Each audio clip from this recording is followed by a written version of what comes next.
I welcome you all my dear students to my channel engineer study. आज हम पढ़ने वाले हैं गाइस इंग्लिश सबटाइटल के थ्रू कैसे हम इंग्लिश सीख सकते हैं। देखिए यहाँ पर क्या हो रहा है गाइस, ये जो हीरोइन है ये किसी मुश्किल में आ गई है। उसने हीरो को बुलाया 4 सालों के बाद अचानक से याद किया है, कुछ ऐसी बात कही है जो फोन पे नहीं कह सकती, इसलिए डायरेक्ट बुलाया है और उसे अपनी प्रॉब्लम वो बताएगी। तो हीरो कुछ उससे बात करते हुए हीरोइन से कुछ कह रहा है। क्या बोल रहा है देखो, आफ्टर 4 years यू रिमेंबर्ड मी।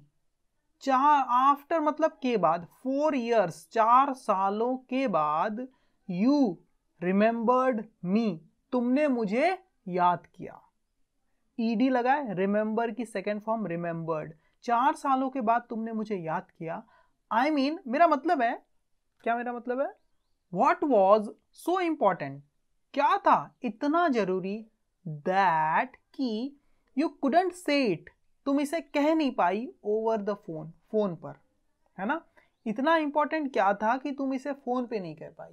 ठीक है, ये बात हीरो ने यहां पर पूछी है। ओके,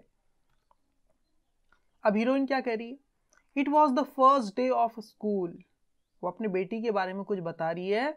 ये क्या था, इट वॉज ये था, द फर्स्ट डे पहला दिन, ऑफ स्कूल मतलब स्कूल का, विद्यालय का पहला दिन था।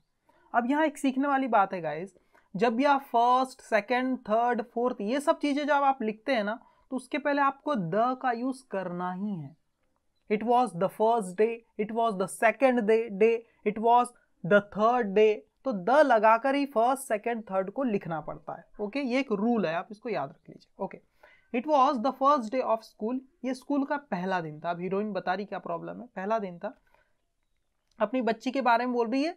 She was adamant that she won't go, वो जिद पर अड़ी हुई थी। अडैमेंट का मतलब होता है फर्म होना या दृढ़ होना, किसी चीज को लेकर के एकदम दृढ़ हो जाना। शी वॉज अडैमेंट, वो दृढ़ थी, एकदम फर्म थी, दैट की शी वॉन्ट गो, कि वो नहीं जाएगी। अब यहां से हम क्या सीख सकते हैं, समझना। वॉन्ट जो लिखा है ना, WON और अपोस्ट्रोफ के साथ ये जो टी है, ये विल नॉट का सेकेंड का कॉन्ट्रैक्टेड फॉर्म है। विल नॉट को शॉर्टकट में वॉन्ट बोलते हैं। Okay okay, she will not go को शी वॉन्ट गो, हमने ऐसा बोल दिया है ना। शी वॉज अडैमेंट, अडैमेंट का मतलब होता है जिद पे अड़े होना या दृढ़ होना बिल्कुल।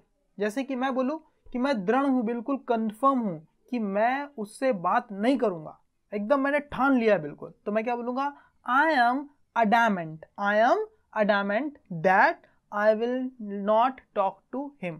तो आई विल नॉट को वॉन्ट भी बोल सकते हो, है ना। जैसे मैं बोल सकता हूं I am adamant that I will not talk to him, I will not talk to him.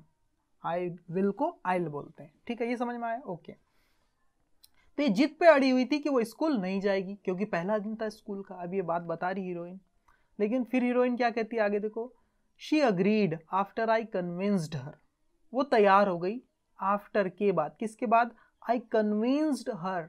Convince का मतलब होता है किसी को मनाना, है ना, कन्विंस्ड, मेरे उसे मनाने के बाद, है ना, आफ्टर मतलब के बाद, जब मैंने उसे मनाया, आई कन्विंस्ड हर, मैंने उसे मनाया, उसके बाद शी अग्रीड, वो तैयार हो गई, किस चीज के लिए, स्कूल जाने के लिए, है ना।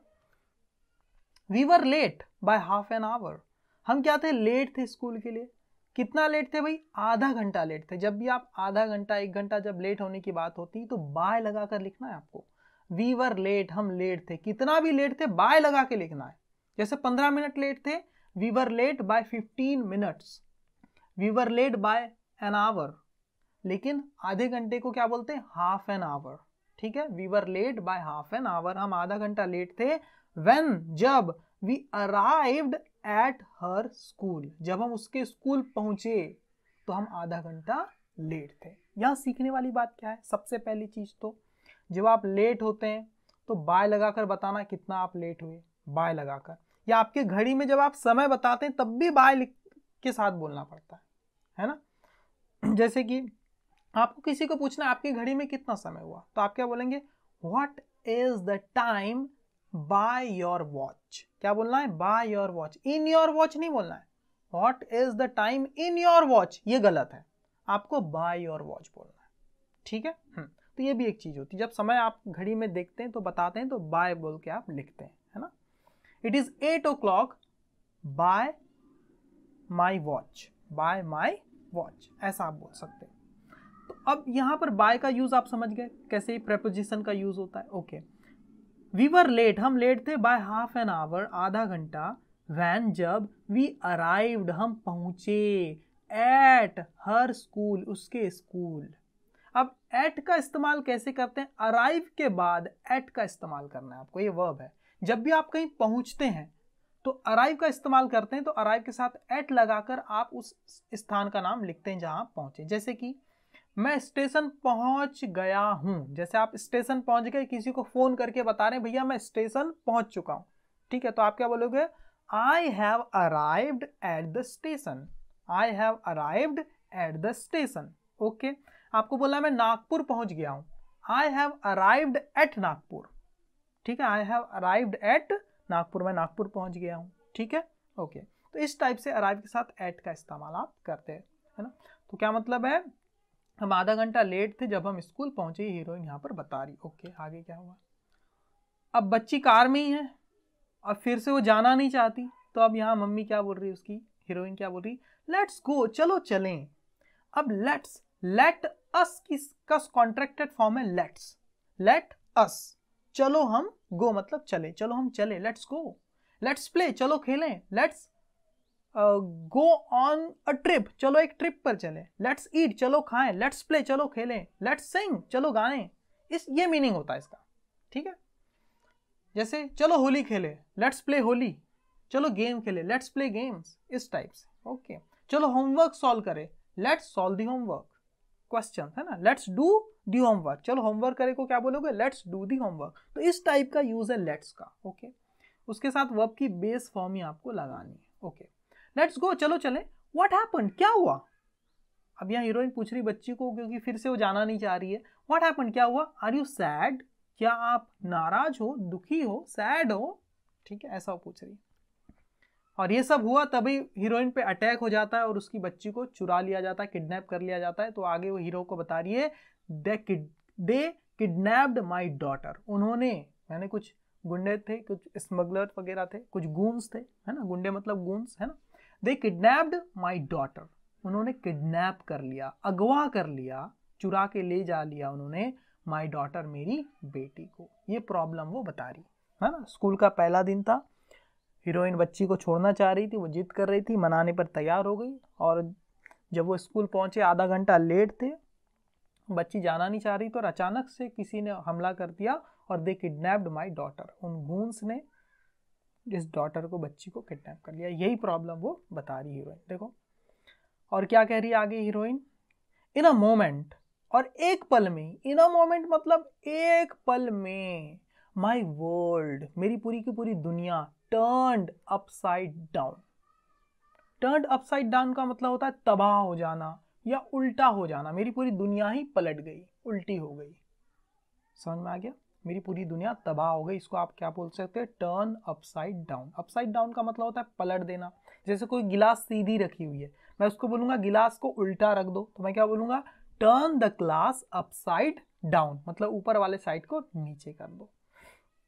यहाँ इसका मतलब है तबाह हो जाना, दुनिया बर्बाद हो जाना, है ना। तो ये हीरोइन बोल रही है, इन अ मोमेंट, जब उसकी बच्ची को अगवा कर लिया गया गूंस के द्वारा, किडनैप कर लिया गया, इन अ मोमेंट, एक पल में ही, माई वर्ल्ड, मेरी पूरी दुनिया, टर्न्ड अपसाइड डाउन, तबाह हो गई। ठीक है, आई डू नॉट नो, आई देखो अटकते हुए कह रही, आई डू नॉट नो, नहीं जानती, व्हाट दे वांट, कि वो क्या चाहते हैं। I do not know what they want, मैं नहीं जानती कि वो क्या चाहते हैं। ठीक है, ऐसा वो बता रही है। फिर क्या पूछ रही है, हीरो को क्या कह रही है, will you help me find my daughter. ये हीरोइन कह रही है हीरो को, क्या कह रही है, विल यू हेल्प मी, क्या तुम मेरी मदद करोगे, फाइंड, ढूंढने में, तलाश करने में, माई डॉटर, मेरी बेटी को, क्या तुम मेरी बेटी को ढूंढने में मेरी मदद करोगे। देखो हेल्प मी, फाइंड लिखा है डायरेक्ट, आप टू फाइंड भी लिख सकते हो, है ना। टू फाइंड और फाइंड दोनों बिल्कुल सही है हेल्प के साथ। ठीक है, इन्फिनेटिव का भी यूज आप यहां पर कर सकते हो, यहां पर बेयर इन्फिनेटिव का यूज किया गया, बिना टू के साथ लिखा गया, दोनों बिल्कुल सही है। Will you help me find my daughter, क्या तुम मेरी बच्ची को ढूंढने में मेरी मदद करोगे। फिर और क्या कह रही हीरोइन आगे, प्लीज हेल्प मी, कृपया मेरी मदद करो, please help me, will you help me find my daughter, क्या तुम मदद करोगे मेरी बच्ची को ढूंढने में, ऐसा वो पूछ रही है। फिर यहाँ पर स्लाइड खत्म हो जाती है। तो इतनी स्टोरी आपको, मुझे लगता है सबटाइटल की मदद से आपने काफ़ी कुछ यहाँ पर सीखा होगा गाइस। ठीक है, क्या क्या सीखा हमने? सबसे पहली चीज़ तो ये कि ये इस चीज़ तो मैं सिखा चुका था। देखो, जब भी आप फर्स्ट सेकंड थर्ड लिखते हैं तो उसके पहले द का प्रयोग आपको जरूर करना है ना। अडैमेंट का मतलब होता है दृढ़ होना, जिद्दी होना, किसी चीज़ को लेकर के बिल्कुल अड़ जाना, है ना। अग्रीड आफ्टर आई कन्विंस्ड हर, ये तो ठीक था। और यहाँ पर देखो, जब आप टाइम बताते तो बाय के साथ आपको, जैसे आप लेट हो गए, कितना लेट हो गए, बाय के साथ बोलना है। आपकी घड़ी में कोई समय हुआ है तो बाय बोलना है ना। It is 8 o'clock bye my watch, ठीक है, या बाय द वॉच, ऐसा आप बता सकते हो, है ना। I was late by 15 minutes, मैं 15 मिनट लेट था, ऐसा करके। और अराइव मतलब कहीं पहुंचते हो तो उस जगह के पहले आप एट लगा कर लिखना है, वहां पर पहुंचा करके, है ना। When we arrived at her school, जब हम उसके स्कूल पर पहुंचे या स्कूल पहुंचे तो हम क्या थे, आधा घंटा लेट थे। ठीक है, लेट्स का यूज कैसे करना, लेट्स गो, चलो चलें, है ना, ऐसा है। तो इस टाइप से आपने काफ़ी कुछ सीखा। अगर आपको वीडियो अच्छा लगा तो मुझे कमेंट करके बताइए, और मुझे बताइए आप और क्या चाहते हैं। Thank you very much my dear student.